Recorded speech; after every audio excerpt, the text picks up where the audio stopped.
찬송가 429장으로 함께 찬양하겠습니다. 찬송가 429장입니다.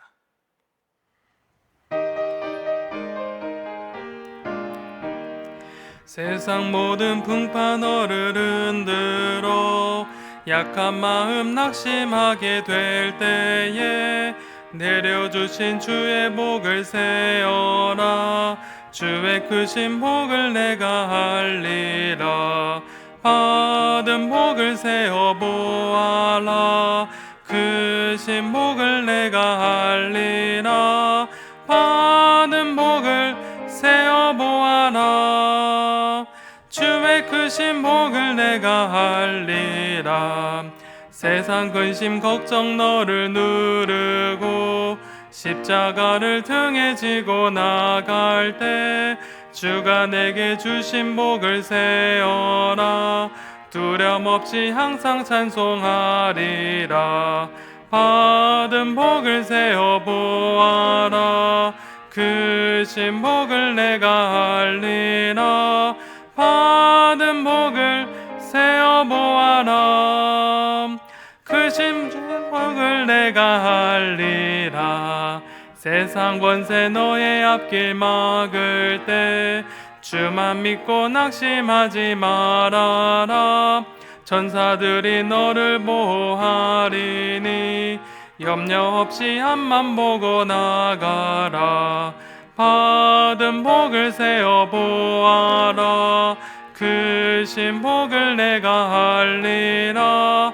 받은 복을 세어 보아라. 주의 크신 복을 내가 알리라. 오늘 하나님께서 우리에게 주신 말씀은 시편 105편 1절에서 11절까지의 말씀입니다. 구약성경 879면에 기록되어져 있는 시편 105편 1절에서 11절까지의 말씀을 제가 봉독할 때 살아계신 하나님의 음성을 들으실 수 있으시길 바랍니다. 여호와께 감사하고 그의 이름을 불러 아뢰며 그가 하는 일을 만민 중에 알게 할지어다. 그에게 노래하며 그를 찬양하며 그의 모든 기이한 일들을 말할지어다. 그의 거룩한 이름을 자랑하라. 여호와를 구하는 자들은 마음이 즐거울지로다.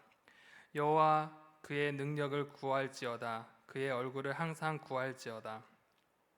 그의 종 아브라함의 후손 곧 택하신 야곱의 자손 너희는 그가 행하신 기적과 그의 이적과 그의 입의 판단을 기억할지어다. 그는 여호와 우리 하나님이시라. 그의 판단이 온 땅에 있도다.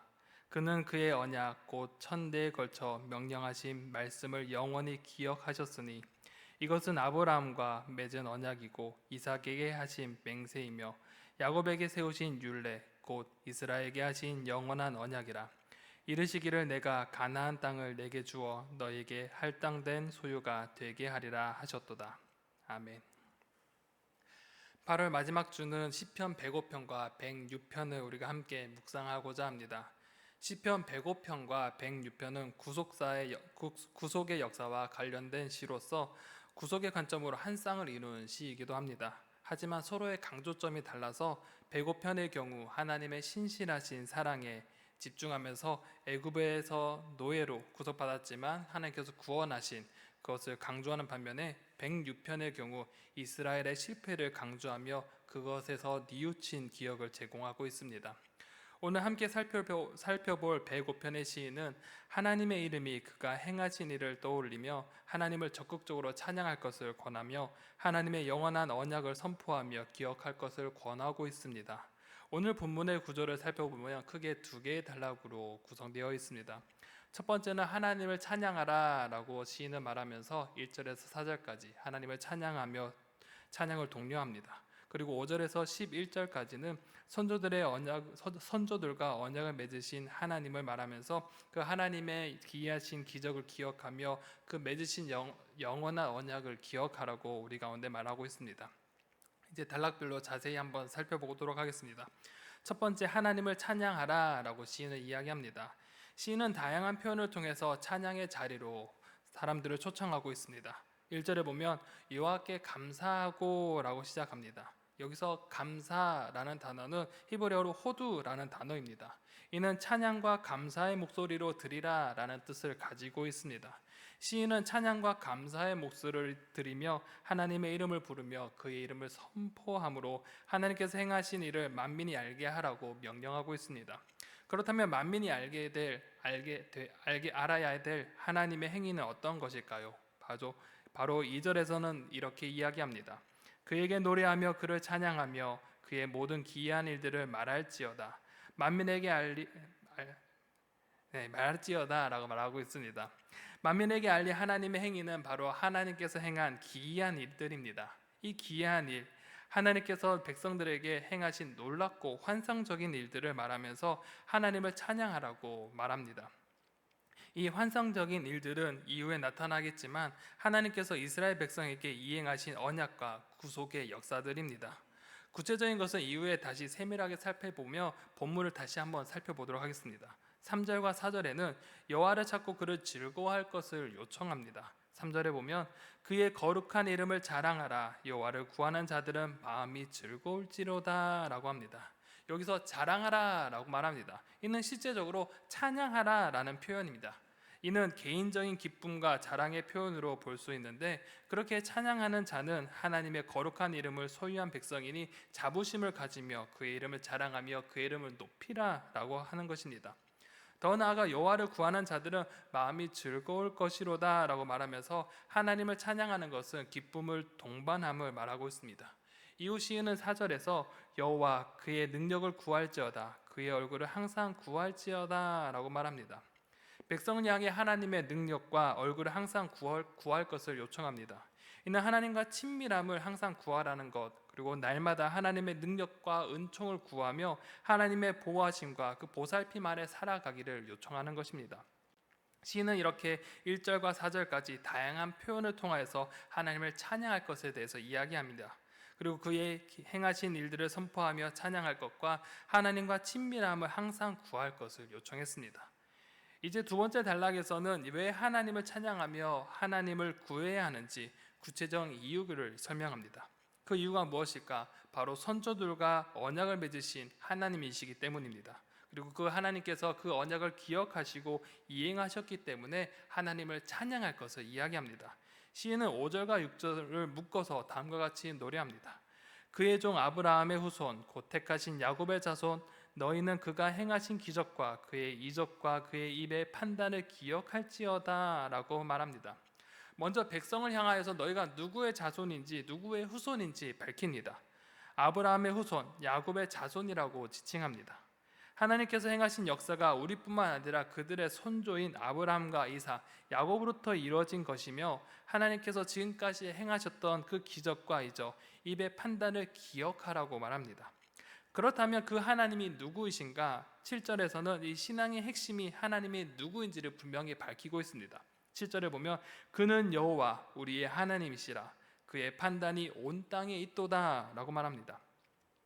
그들이 기억해야 될 것이 무엇인가? 바로 과거와 현재와 미래에 이어질 이스라엘 백성을 이끄시는 하나님이 누구인가? 바로 그는 여호와 우리의 하나님이시니라 라고 말합니다. 이 한 문장에는 신앙의 핵심이자 찬양의 이유가 고스란히 담겨져 있습니다. 여호와, 이 단어는 단순히 하나님의 이름이 아니라 이스라엘과 맺은 언약이 담겨져 있는 이 신명입니다. 이스라엘이 노예 상태에 있을 때 그들을 구원하시겠다고 선언하시면서 시내산에서 백성들과 맺은 그 언약, 바로 하나님은 이스라엘의 하나님이 되고 이스라엘은 하나님의 소유가 되는, 그의 백성이 되는 언약으로 하나님과 특별한 관계를 나타내는 신명이 바로 여호와인 것입니다. 그 특별한 이 언약 관계에 있는 여호와, 바로 우리의 하나님, 이 엘로힘이라고 선언하는 것입니다. 엘로힘, 바로 강하고 능력이 있으신 여호와 하나님이라는 것입니다. 결국 찬양의 대상인 하나님은 이스라엘과 특별한 관계를 맺으신 친밀하신 하나님이시며 그는 강하고 능력이 있으신 전능하신 하나님이시라는 뜻입니다. 이렇게 시인은 하나님의 신명을 통해서 그분이 어떠한 분이신지를 드러낸 후에 하나님께서 이 땅을 다스리심으로 그의 판단, 그의 정의가 온 세계에 실행되고 있음을 선언합니다. 그리고 시인은 이러한 하나님께 언약을 영원히 기억하시고 행하심을 나타내고자 합니다. 8절에서 10절에 보면 그는 그의 언약 곧 천대에 걸쳐 명령하신 말씀을 영원히 기억하셨으니 이것은 아브라함과 맺은 언약이고 이삭에게 하신 맹세이며 야곱에게 세우신 율례 곧 이스라엘에게 하신 영원한 언약이라 라고 합니다. 하나님께서 아브라함과 맺은 언약, 이삭에게 행하신 맹세, 야곱에게 세우신 이 율례로 이야기하면서 선조들과 맺은 언약을 언급합니다. 그리고 이 언약은 조상에게서 끝나는 것이 아니라 현재 이스라엘에게도 이어지고 있으며 유효 기간이 없이 영원히 이어진 언약이라는 것을 말합니다. 그렇다면 이 언약이 무엇인가? 11절은 분명히 이야기합니다. 이르기를 내가 가나안 땅을 내게 주어 너에게 할당된 소유가 되게 하리라 하셨도다 라고 말합니다. 하나님께서 대대로 이어진 언약, 바로 하나님께서 가나안 땅을 주어 그의 소유가 되게 하는 것입니다. 이는 창세기 15장, 17장 그리고 22장과 26장에서 등에서 이어진 언약을 바탕으로 하나님께서 조상을 통해 가나안 땅을 기업으로 주시는 것을 약속하셨고, 구체적인 역사 사건을 이제 앞으로도 계속 나열하고자 합니다. 오늘 말씀을 정리해 보고자 합니다. 오늘 말씀에서 시인은 적극적으로 감사하며 찬양할 것을 명령하며 그의 대상을 다음과 같이 말합니다. 그는 여호와 우리의 하나님이시라. 이는 하나님의 크신 능력으로 과거부터 현재 그리고 미래에 이르기까지 언약을 맺으시고 그것을 영원히 지키시고 행하시는 분이시기에 이를 기억하고 찬양할 것을 시인이 명령하고 있습니다. 그리고 이러한 시인의 명령은 오늘 우리에게까지 전해지고 있습니다. 특히 하나님의 구속의 사역, 우리를 이끄시고 보호하시며 인도하시는 하나님의 그 은총을 기억하며 우리에게 찬양할 것을 요청하고 있는 것입니다. 사랑하는 성도 여러분, 여러분의 믿음이 가지게 된 것은 누구 때문입니까? 우리가 구원을 얻게 된 것은 우리의 노력이 아니라 오직 하나님의 은혜로 가능했음을 기억하시기 바랍니다. 또한 우리의 삶의 궤적을 되돌아보며 그분이 이끌어 가신 것, 하나님의 은혜로 지금까지 올 수 있었던 것을 기억하며 하나님의 은혜를 떠올려 보시길 바랍니다. 그리하여 하나님의 은혜를 다시 기억하며 감사함으로 오늘 하루를 살아가시기를 소망합니다. 내 힘으로 여기까지 온 것 같지만 하나님의 인도하심이 있었고 하나님의 보호하심이 있었기에 오늘에 이룰 수 있었음을 고백하며, 하나님께서 오늘도 그리고 우리의 내일도 하나님께서 우리의 삶 이끌어 가실 것을 바라며 기도하며 그분과 함께 동행하며 하루를 살아가시기를 소망합니다. 우리에게 구원을 허락하시며 우리의 삶을 이끌어 가시는 하나님께 오늘 하루를 맡겨드리며 오늘 하루도 주님 안에 참된 평안을 누리기는 하루가 되시기를 간절히 소망합니다. 기도하겠습니다. 사랑과 은혜가 풍성하신 아버지 하나님, 주님, 우리 가운데 주신 은혜를 기억해 봅니다. 하나님, 우리의 삶 이끌어 가셨고 언제나 우리와 함께 하셨고 우리 삶을 지탱해 주신 그 하나님의 은혜와 사랑을 우리는 다시 한번 더 되뇌어 봅니다. 하나님, 우리 가운데 주신 그 하나님의 약속, 그 약속을 언제나 신실히 이행하시며 우리의 삶을 이끌어 가셨던 그 하나님의 약속을 늘 기억하게 하시고 오늘도 주님의 그 말씀 아래 거하며 주님의 인도하심에 이끌려 살아가는 하루가 될 수 있도록 인도하여 주시옵소서. 시인이 하나님께서 행하신 기이한 일을 통하여서 하나님을 찬양하라 이야기하며 그는 여호와 우리 하나님이시라고 고백했던 것처럼 아버지, 이 고백이 우리의 고백이 되게 하시며 우리의 여호와 되시며 우리의 하나님 되신 전능하신 그 하나님께 오늘 하루 우리의 인생을 맡겨드리는 오늘 하루가 될 수 있도록 인도하여 주시옵소서. 오늘 하루의 모든 것을 주님께 의탁합니다. 하나님 함께하여 주시고 우리의 삶을 주관하여 주시옵소서. 너나 감사드리며 살아서 역사하시는 예수 그리스도의 이름으로 간절히 기도드립니다. 아멘.